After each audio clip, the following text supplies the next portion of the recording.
We've been a leader in banking for more than 100 years. You'll find us here, at home, on your phone, and everywhere you go. Renaissance Bank. Understanding you. Member FDIC. Equal housing lender.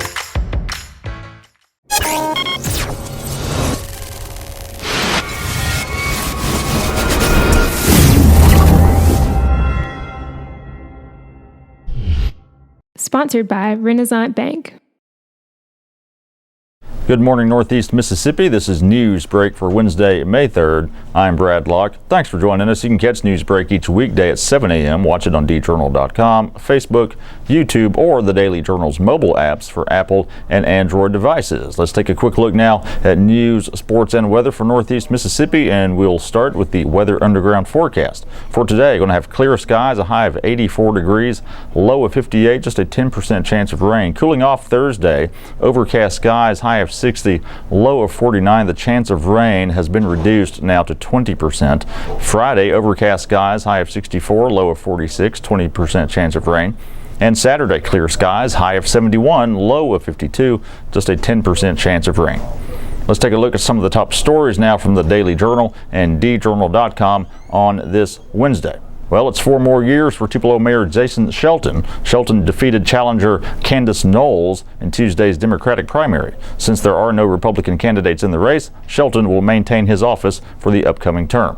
This year's race was much more low profile than Shelton's first election 4 years ago.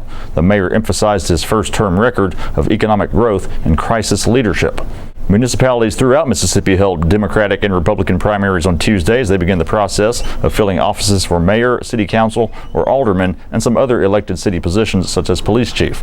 If runoffs are required, they will be held on May 16th. The general election will be held June 6th, featuring Republican and Democratic primary winners as well as independent candidates. See today's Daily Journal or check djournal.com for results from Tuesday's elections.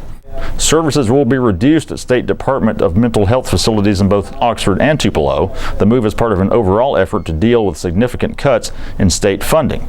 Documents provided by the agency say that by July 2018, the Board of Mental Health aims to reduce the number of employees by 650. The agency employs more than 7,000 and has a high turnover rate due to the low pay for its direct care workers. The hope is the reduction in workforce can be achieved through retirements, attrition, and the transfer of workers to community providers that will, in some instances, be expected to fill the void left by the mental health cuts. At the North Mississippi State Hospital in Tupelo, 5 psychiatrist beds will be closed. Those beds serve 63 mental illness patients annually. And at the North Mississippi Regional Center in Oxford, a program that provides evaluations and therapeutic services to infants and children under age 3 will be eliminated. The Oxford Center conducts 350 evaluations yearly through the program. The Department of Mental Health received a cut of about $19.7 million during the 2017 legislative session. It was provided $226.7 million for the upcoming fiscal year. The Itawamba Community College Board of Trustees has selected Jay Allen as the school's next president. The announcement was made Tuesday. Allen replaces current president Mike Eaton, who is retiring in June. Allen and 2 other finalists were interviewed Monday by the board. Now, Allen is currently president and CEO of Hopkinsville Community College in Hopkinsville, Kentucky. There, he leads a student body of more than 3,000 students and a satellite center at the Fort Campbell Army Post and Todd County Career Path Institute. Allen, who has been at Hopkinsville since January 2014, has Mississippi roots. He served in several leadership positions at Hines Community College and as a senior level administrator for Mississippi Gulf Coast Community College Perkinson and the George County Center. He earned an Associate of Arts degree in 1991 from Hines.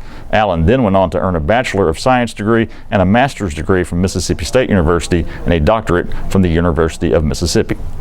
And in sports, a couple of local high school football standouts have made verbal commitments to play for Mississippi State. Tupelo linebacker Jet Johnson, the 2016 Daily Journal Defensive Player of the Year, made his announcement Monday night. West Point athlete Marcus Murphy made his Tuesday. Johnson also held offers from Ole Miss, Louisville, and Memphis, among others. The 6'3", 225-pounder has led Tupelo in tackles the past 2 seasons, recording 119 stops last fall to go with 2 sacks and 2 interceptions. Among Murphy's offers were Ole Miss, Michigan, Tennessee, and Kentucky. The 6'1", 190-pounder had originally committed to MSU in May of 2016, but withdrew that commitment in January. Murphy rushed for 1,759 yards and 24 touchdowns last season. MSU's 2018 recruiting class now has 8 commitments. That does it for Newsbreak on this Wednesday. We do want to remind you to check out a couple of the podcasts that we produce here at the Daily Journal. We've got The Memo, all things Northeast Mississippi news and entertainment, with myself and W. Derek Russell. New episodes every Wednesday and Friday. Find them on iTunes, your podcast apps, or at memo.djournal.com. So let's look for a new episode this afternoon. Also, Prep Rally, a high school sports podcast with myself, Gene Phelps, and Blake Morgan. New episodes every Wednesday. You can find them in iTunes, your podcast apps, or at preprally.djournal.com. All the stories I talked about today you can find in your daily journal or at djournal.com. We're on Twitter at djournalnow. Give our Facebook page a like as well. Now that does it for Newsbreak on this Wednesday. I'm Brad Locke. We'll see you next time.